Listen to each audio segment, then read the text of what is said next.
Hello and hi everyone, welcome back. We want to talk about complex numbers, and we start our discussion here with with this familiar diagram that we call as the relationship that shows the relationship between the types of real numbers. And as we can see here, it seems like real numbers is the biggest set that we have ever encountered. The question is there any other set that is bigger than real numbers? The answer is yes, there is a set that is bigger than real numbers, and this is what we call as the complex numbers. So complex number is bigger than real numbers, and real numbers is just the subset of complex numbers, and we denote complex numbers with capital C. Let me write it here. So we denote complex numbers with capital C, and we also denote complex numbers with z, with small z. And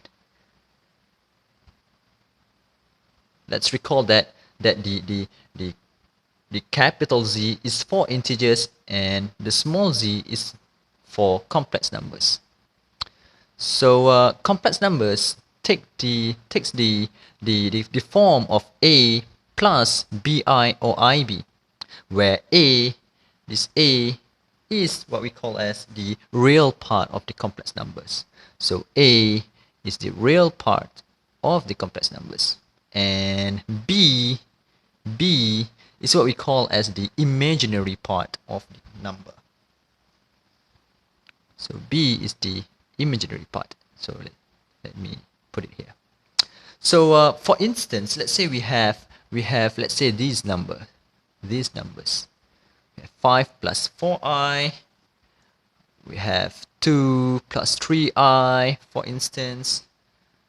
Let's say we have 4 minus 2i, and maybe 3 minus i. So these numbers are the examples of what we call as complex numbers. Let's have a look at 5 plus 4i.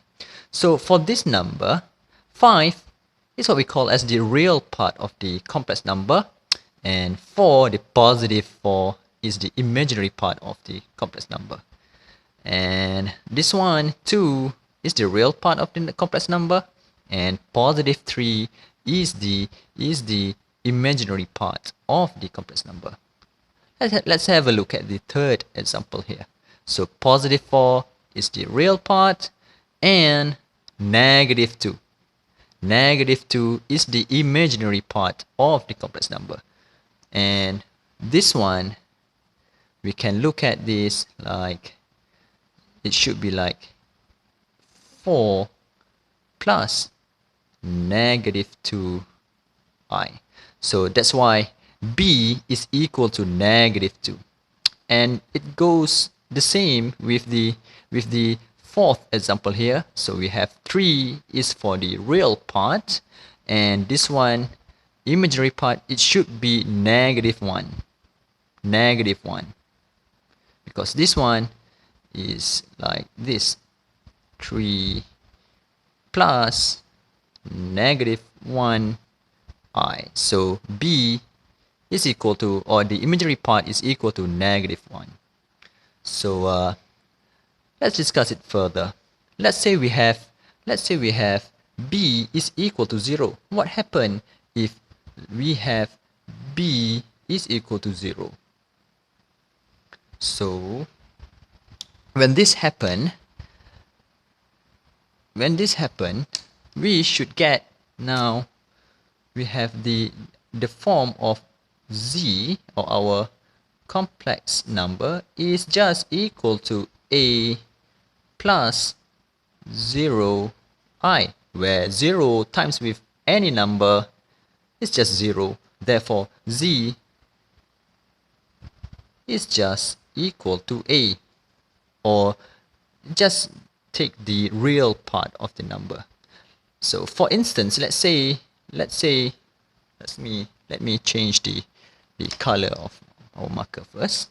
So for instance, let's say we have a is equal to 7 and b is equal to 0. So what happened here? We have z is equal to 7 plus 0i.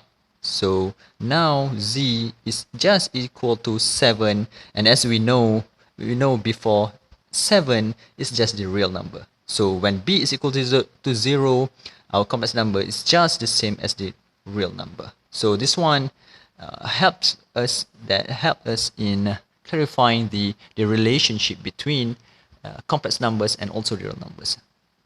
And the last one, what about if we have we have a is equal to 0?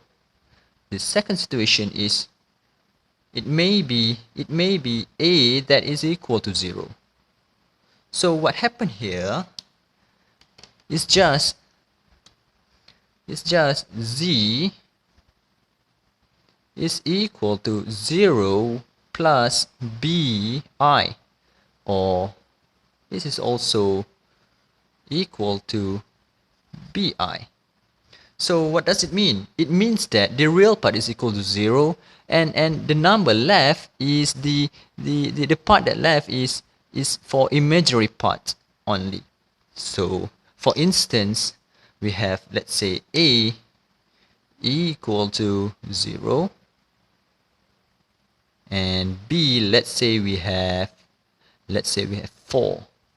So what happened here is z now is equal to 0 plus 4i, where it should be z is equal to 4i. So this one is what we call as the pure imaginary number. So this one is what we call as pure imaginary number. And we will talk about imaginary number itself at the other videos, inshallah. So hope this one helps you in understanding the basic concept of complex numbers.